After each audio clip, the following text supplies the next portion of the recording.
Hello, I'm Jeff Tesius. And my name is Dylan Higgins, and this is our presentation on Yeti Holding Company. Today, we are recommending a buy rating with a target price of $79.86.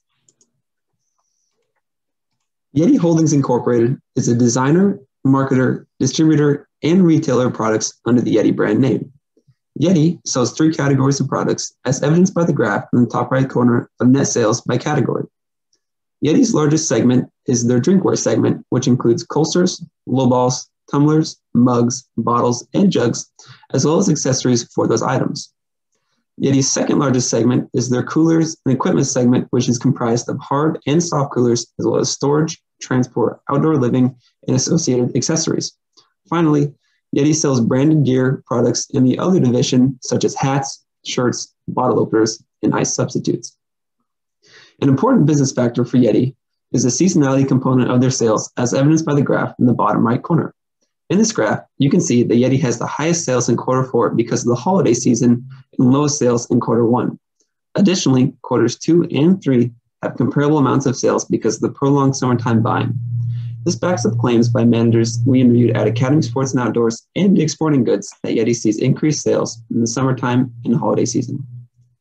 Finally, Yeti has competitors in both the coolers and equipment segment as well as the drinkware division. In the coolers and equipment segment, Yeti's main competitors are Igloo, Ozark Trail, Coleman, Arctic, and Pelican. Igloo, Ozark Trail, and Coleman compete on the lower end of the cooler market, and Arctic and Pelican compete on the higher end with Yeti. However, none of these other brands are as widely recognized as Yeti. In the drinkware segment, Yeti's main competitor is Hydro Flask. Hydro Flask offers similar products to Yeti, but both brands have different styles and different uses. Next up, we wanted to highlight their sales channels. They have two main sales channels, direct to customer and their wholesale distribution. As you can see, over the last couple years, they have had a switch to the direct to customer sales approach. And you can see the large jump in 2020 due to the COVID-19 pandemic.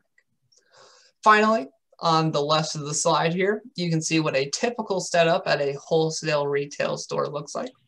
This was taken at a Dick's Sporting Goods in Manhattan, Kansas.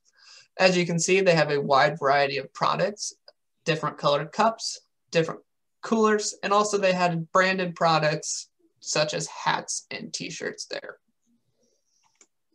In evaluating Yeti, we found three things we felt it was important to discuss. The first of which is the brand recognition associated with the Yeti brand name. When interviewing an ex-employee of Yeti, we asked her, what is the one thing that differentiates Yeti from its customers? And she immediately responded, the brand name and lifestyle that comes along with the Yeti brand. Because of this lifestyle brand name, Yeti has a sustainable competitive advantage over the competitors, which allows them to exert pricing power in the market. Because of this, they can charge a premium for similar products to their competitors. Next up is the revenue opportunities Yeti holds. First off would be the new product development. They spend about $10 million a year on new product development, and that can help expand their product lines. Second up is the customization products division they have at Yeti. This can help customize cups, coolers, and also dog bowls to fit your needs. The former ex-employee actually worked in this division. They said that the customized products went to multiple areas, mainly for professional tournaments, companies, and different prize reward systems that wanted to brand these products.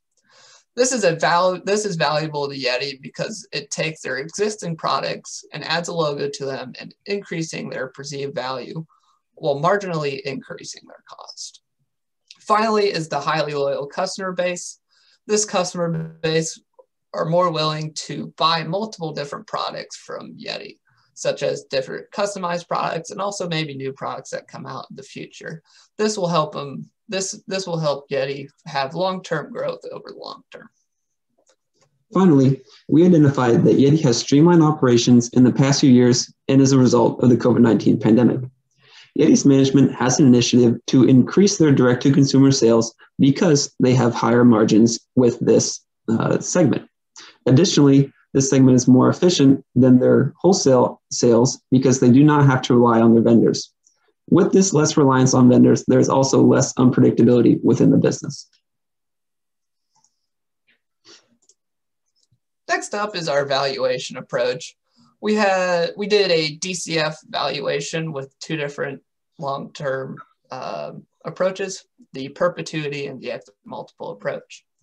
We decided to weigh them equally, and our valuations for those were $76.22 for the perpetuity approach and $81.74 for our exit multiple approach. For our terminal values, we had a long-term growth rate assumption of 5%. We thought with their different qualitative analysis, this would be a reasonable estimate for long-term growth. And then for our comparable EV to EBITDA multiple, we did a comparable analysis between Academy, Coleman, and Polaris, and got a EV to EBITDA multiple of 12.28%. Some other assumptions that we should mention are the weighted average cost of capital, which we got 11.26. This was derived from Icon estimations. And then finally, our sales projections. Through our research, we thought Yeti has about one more year of high growth, which you can see by the 22% sales growth in 2021. And we steadily drove it off to a more stabilized long-term growth of 12% in 2025, and then that will continually go down to 5% long-term. In evaluating Yeti, there are a few risk factors we want to talk about. First of which is the potential overestimation of sales revenue.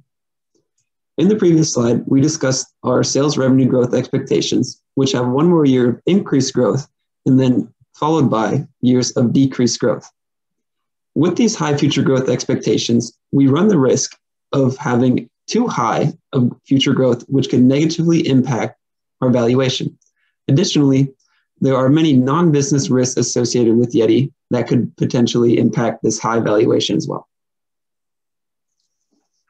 Next risk is the diversification of their product line and product name. The first one would be making a subprime product or product lines. This could hurt the reputation of Yeti of being, this high standards of products and would hurt the overall brand. Second would be the expansion of retail stores or online sales that could hurt wholesale relationships. This would ruin a large part of their business in the long term. The last risk we identified is Yeti's high reliance on third-party producers. In 2020, Yeti's two largest manufacturers accounted for 88% of all hard cooler production, 85% of all soft cooler production, and 77% of all drinkware production. Additionally, Yeti's two largest manufacturers accounted for 100% of all cargo in 2020. As a result of this concentration in supply chain, Yeti's business and operations would be negatively impacted if any of their key manufacturers were to experience any significant disruptions.